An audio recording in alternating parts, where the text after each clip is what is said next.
नमस्कार सभी को। लास्ट क्लास में अपन एमीन के बारे में बात कर रहे थे। आज अपन एमीन में पढ़ेंगे इंटर कन्वर्जन के बारे में। एमीन में अंत परिवर्तन। तो हेडिंग लगाइए आप, इंटर कन्वर्जन्स इन एमीन। यहां से इंटर कन्वर्जन्स इन एमीन, इसको क्या कहोगे आप?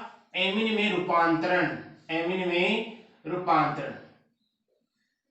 सबसे पहले अपन पढ़ेंगे यहां पर lower amine to high amine. तो इसको कह दोगे आप एमीन में आरोहण। जैसे आप पढ़ते हो ना, आरोही क्रम पढ़ते हो, तो इसका मतलब क्या होता है? निम्नतर एमीन है उससे आप प्राप्त करने वाले हो उच्चतर एमीन। तो यहां लिख देता हूं मैं, निम्नतर एमीन से क्या प्राप्त करोगे आप?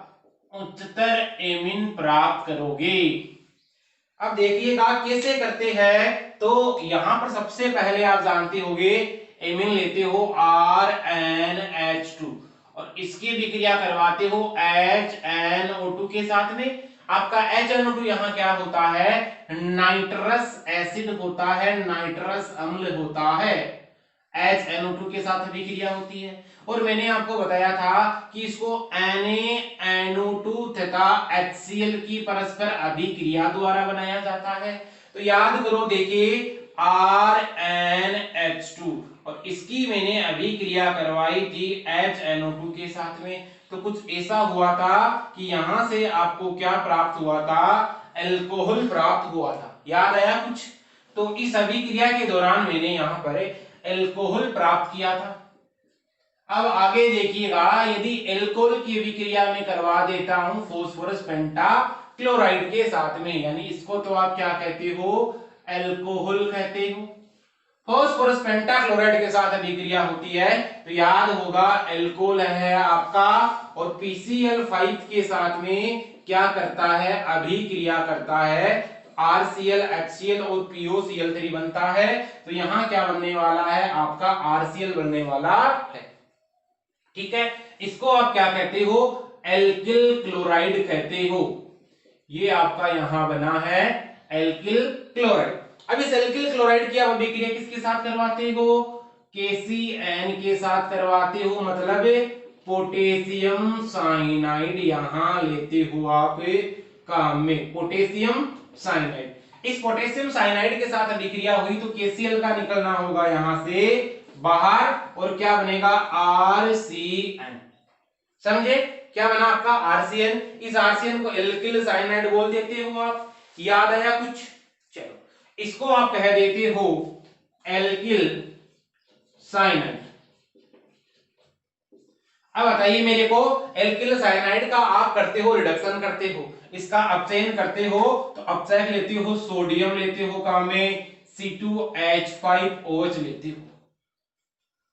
तो यहां पर क्या होना है? इसका रिडक्शन हो जाना है, इस कार्बन का भी रिडक्शन हो जाना है, इस नाइट्रोजन का भी रिडक्शन हो जाना है।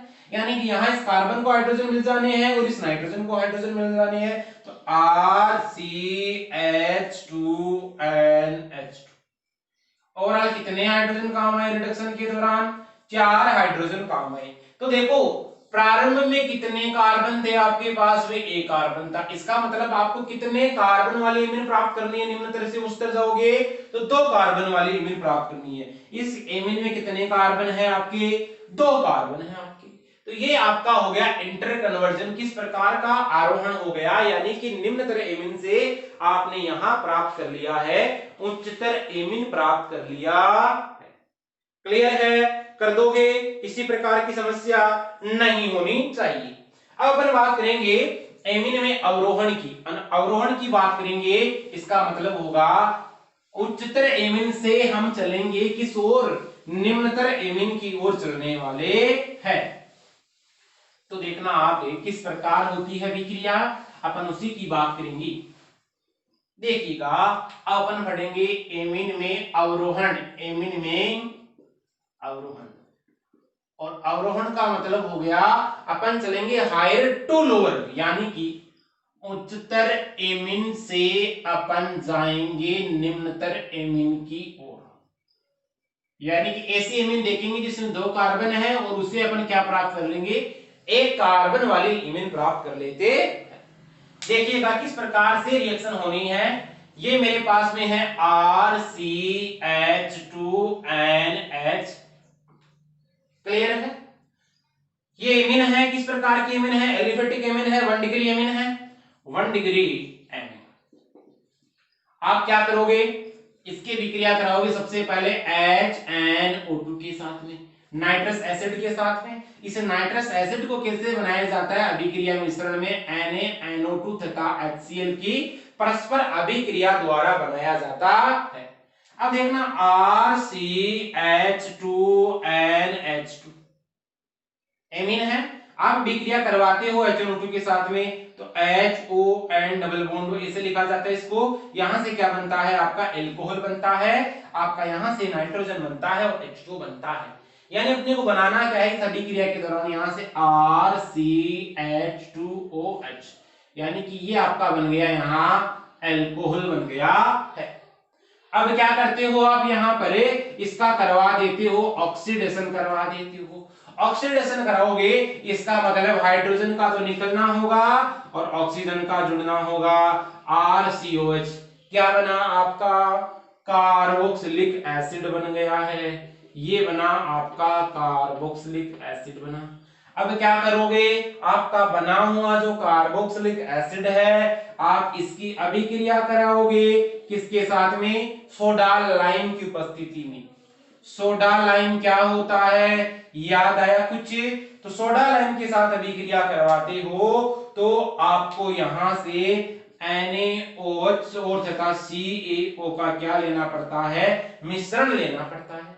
मैंने बोला था कि NaOH इस रिएक्शन में भाग लेता है, क्लियर है। तो यहां से क्या होता है, इस CO2 का बाहर निकलना होता है, तो यहां से इस CO2 का बाहर निकलना होगा। तो इस अभिक्रिया के दौरान आपको क्या प्राप्त होती है, एल्केन प्राप्त होती है RH, यानी कि आपको यहां से क्या प्राप्त हो गया है, एल्केन प्राप्त हो गया है। और कौन सी अभिक्रिया होती है, इस कार्बोक्सिलिक एसिड का होता है विकार्बोक्सिलीकरण कहते हो आप, यानी कि यहां पर होना है विकार्बोक्सिलीकरण।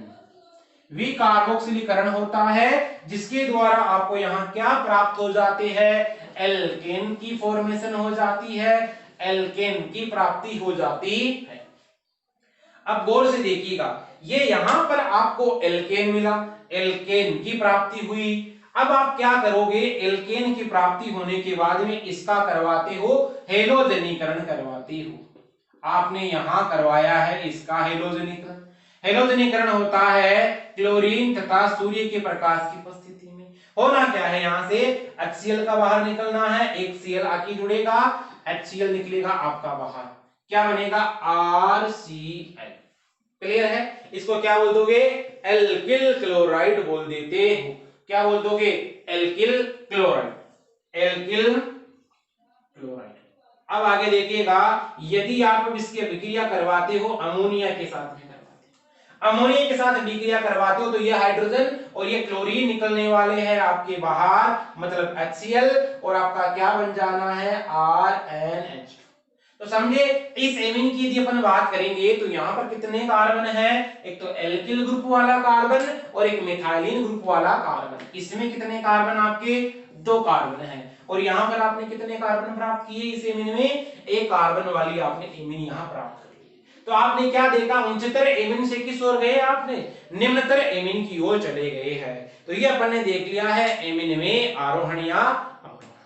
इसके अलावा एमीन की अपन कुछ बातें हैं और वो करेंगे अगले लेक्चर में। एमीन कौन कौन से टेस्ट देता है आपको, इसके अलावा उसके बारे में विभेद करना कैसे सीखोगे आप एमीन में, उसके बारे में बात करेंगे। और उसके बाद अपन बात करेंगे डाइएजोनियम लवणों की। अगला टॉपिक अपना रहेगा डाइएजोनियम लवण। मिलते हैं अगले लेक्चर में, तब तक के लिए थैंक्स, ऑल द बेस्ट।